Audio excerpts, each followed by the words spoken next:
Just when you thought Ken Loach was done making movies, he comes back swinging with another home run. I just saw his latest film, Sorry We Missed You, and it is another belter. Could he win the Palme d'Or for a third time? He definitely has a chance. Let's talk about it.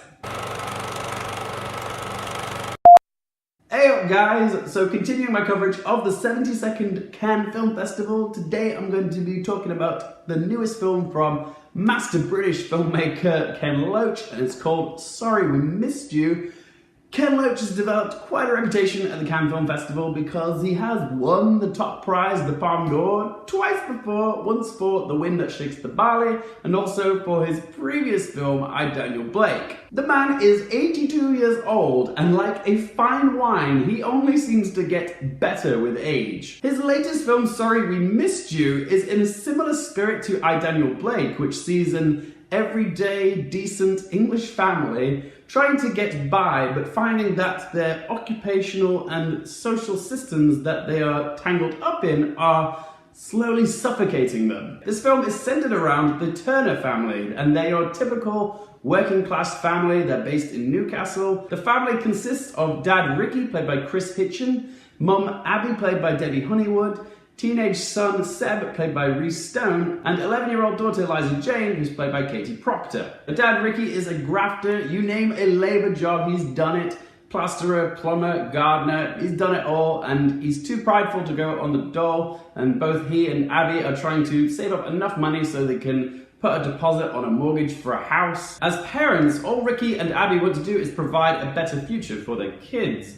But Paul Avity's script expertly explores how these jobs that seem like salvation for working class families can actually sink them deeper and deeper into trouble. It's very topical stuff, exploring the double-edged sword of the gig economy as well as zero-hour contracts. Ricky's boss Maloney, played brutishly by Brewster, uses corporate jargon to bait Ricky into taking this job as a van driver and parcel delivery person. To Maloney, Ricky isn't an employee. You views him as self-employed, and he doesn't pay him a salary, he pays him in fees. But it's amazing how much Maloney gets away with, because these people aren't technically employees, they're freelancers that he's outsourced, so he gets away with a lot of shit. In order for Ricky to do this job, he has to either buy his own van or rent one of the company ones at like £65 a day, which is just ridiculously expensive. Ricky also has these preciser parcels,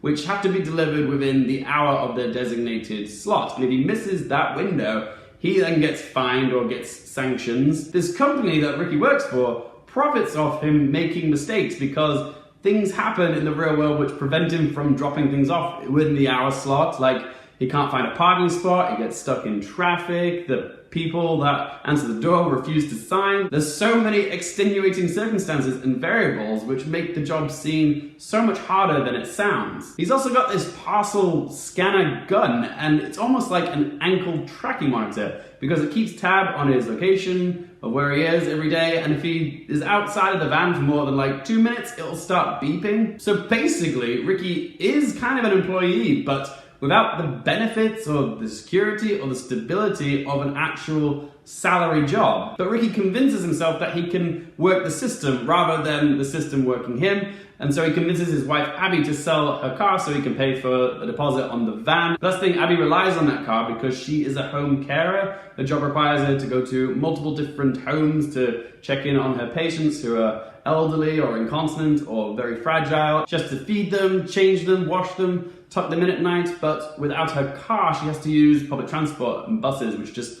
takes up even more of her time, and because she's on a zero-hour contract, she doesn't have travel expenses provided for her. This means that she gets home very late and she's exhausted, and both she and Ricky just don't have much time for their own kids. And this film illustrates that when families aren't around, they don't see much of each other, little things can slowly spiral out of control. Their rebellious teenage son Seb is going through a rough patch. He's skipping school, he's getting in trouble with the authorities for his graffiti artwork. And because Ricky and Abby aren't home that much to watch out for the signs that Seb is going down a bad path, his actions have consequences that affect the whole family. I loved this film, guys. There is so much to praise about it. Ken Loach's direction is marvelous. He makes the small problems of an everyday family feel cataclysmic. Paul Laverty's script is immediate and raw, it feels very timely. Robbie Ryan's cinematography is beautiful, and the performances all around are top notch. I empathize with this family so much. Kris Hitchen couldn't have felt more real as Ricky. He's just a genuine guy trying to provide, but you can slowly see how these cruel work conditions slowly take their toll on him. Debbie Honeywood is the perfect every mom.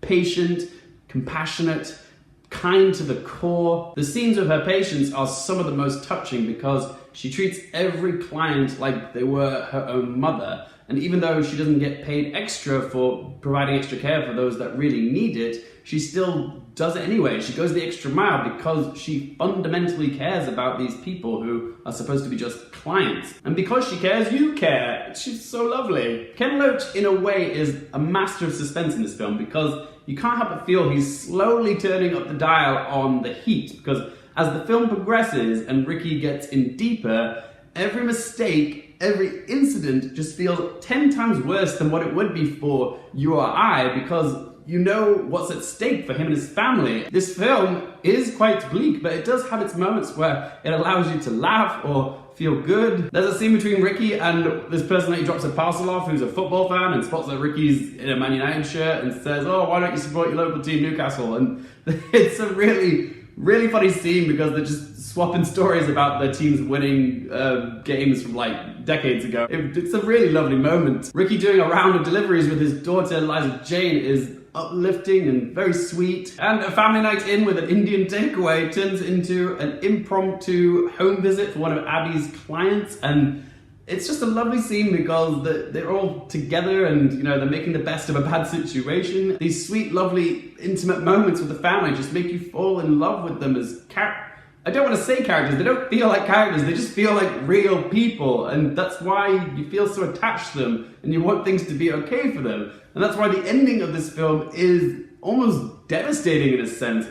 It's not a happy ending, it leaves you in a place which just feels very raw. This stuff just continues, it never ends for this family, like constantly struggling. In the end, guys, Sorry We Missed You feels like a film of the time. There's a sense of social relevance that feels immediate, and it opens your eyes to an issue that's going on with a good chunk of people in this country. It's like Ken Loach is using his golden years to show the world the social injustice that we've become so ignorant to. Time to ask those 3 questions.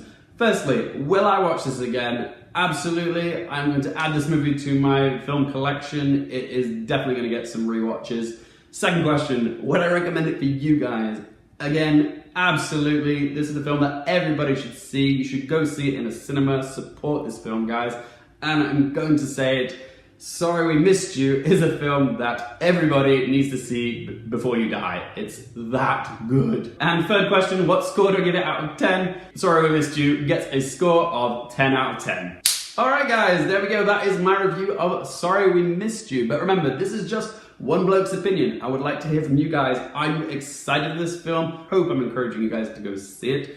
But yeah, my quick question for you guys today is, what is your favorite Ken Loach film? For me, it could very well be Sorry We Missed You, or it might be Kes, I'm not sure, but I want to hear from you guys. What do you guys think is the best Ken Loach film? Whatever you think, be sure to let me know in that comment section down below. If you guys like my channel, want to help me out, please don't forget to click subscribe if you haven't already, and if you want to follow me on Twitter or Instagram, you can find all those links in that description down below.